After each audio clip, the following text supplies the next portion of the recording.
The American Jobs Plan will again transform America's roads and bridges, rail and transit, ports and airports for the better. It's going to help modernize our transportation infrastructure so we can compete in the 21st century and connect communities. It will create millions of good jobs in communities across the country. We are going to need workers who are good with steel to make the cars and trucks of the future. Union carpenters and insulators, painters and glaziers. We're going to need electrical workers more than ever. Plumbers and pipe fitters are going to be a huge part of the story of how we overhaul those lead service lines. So this is a jobs plan that is building America's economy from the middle class out. Today, I'm catching up with my good friend, Durwood Gafford, whom I met while visiting Seattle for the Pete Buttigieg campaign in December of 2019. After Pete stepped down in March of 2020, Durwood joined the Biden Digital Coalition's Twitter amplification team. I wanted to chat with Durwood because I have something to learn from him. He knows how to have a civil conversation with people of differing viewpoints, and I would like to learn how to do that myself. Welcome to You Can't Beat Blue, Durwood. We're so glad you're here. Thank you so much, Mary. It's great to be here. So the Pete campaign, tell me about your experience of, first learning about Pete. Well, learning about Pete, so I've been fairly politically active, and it was literally on April 14th, 2019 when he announced his candidacy. That happens to be my dad's birthday. And I remember hearing about him running for head of the DNC, but at the time I kind of laughed at that notion because this was some unknown guy that was running against a bunch of big national political operative. I swear, first time I heard him speak, I immediately thought, this man is going to be president someday. I don't know if he's going to be president this time, but he's a smart man, knows what he's doing, and he's a great guy. So yes, I fell in love with the guy. How did you become active with the Team Pedan in Seattle? I just called and looked for volunteer opportunities, and I think the first volunteer opportunity was the Apple Cup in 2019. And that's where I met Tom Smith, who's a local organizer in Seattle, very well known. He knows how to get you involved. He just went up to me and said, okay, what else can you do? What are your skills? I told him about my computer programming. So I wound up, through Tom, getting hooked up with the guy who was running the Washington State website, and it was fun. So there's two of us that ran the Washington State website for Pete Buttigieg after that. I was already doing some work on the Pete Buttigieg campaign. And then when Pete decided to endorse Biden, we kind of decided as a group to shift to supporting Biden also. And so that's when we joined the Biden Digital Coalition. And so we did get out the vote stuff. A lot of really cool get out the vote stuff, like in Georgia, when that election was we even pivoted to the Ossoff campaign, trying to help people figure out how to find their polling location. Lots of groundwork like that. Mm-hmm. It's amazing what you can do digitally, isn't it?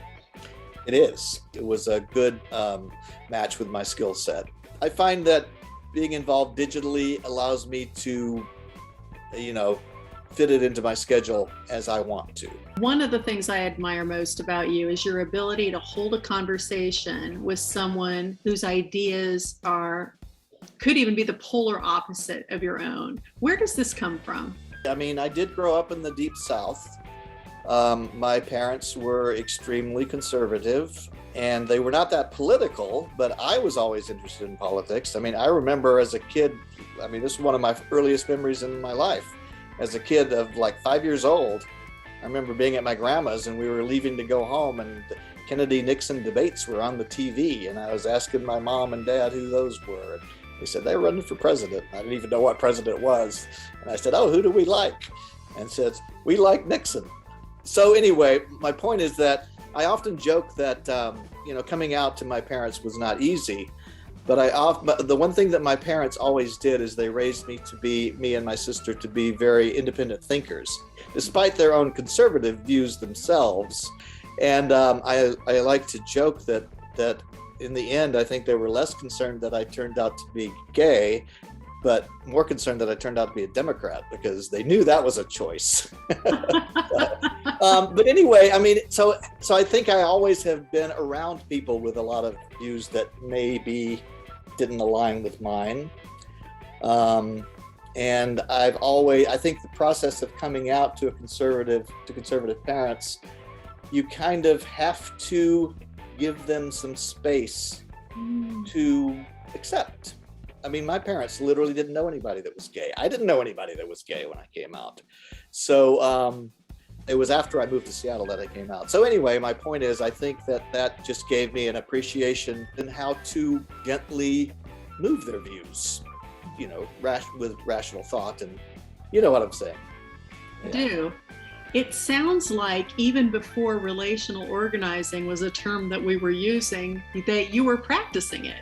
Yeah, I guess so. You know, when I hadn't been aware of the term relational organizing until I started working on the Pete campaign.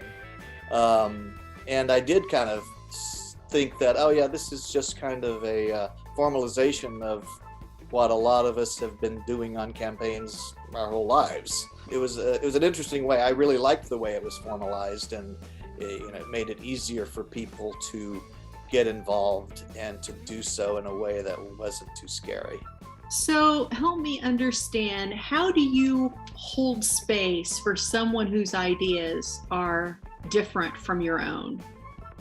Well, I mean, I will admit that after the Trump presidency, that's more difficult.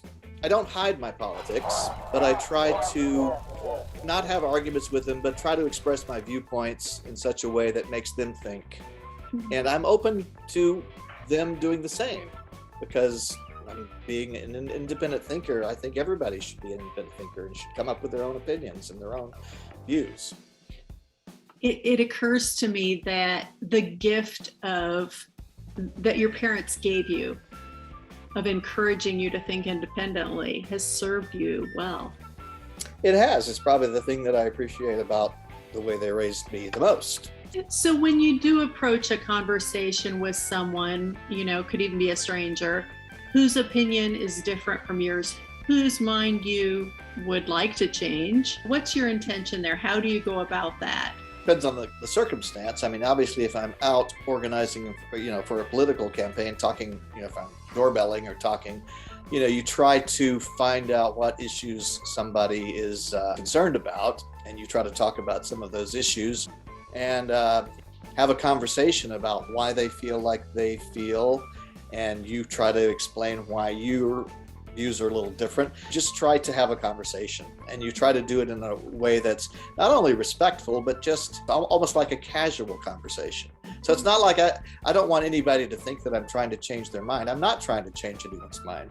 I just want people to think for themselves and to be, when they decide who they're going to vote for, do so in an intelligent way. And if that means they don't vote for my candidate, that's fine. That's part of the part of democracy. Well, Durwood, thank you so much for talking to You Can't Beat Blue today. It's always a pleasure to catch up with you. It's always a pleasure to catch up with you too, Mary, and I hope to see you in person soon. And I'm excited to find out what campaign we work on next together.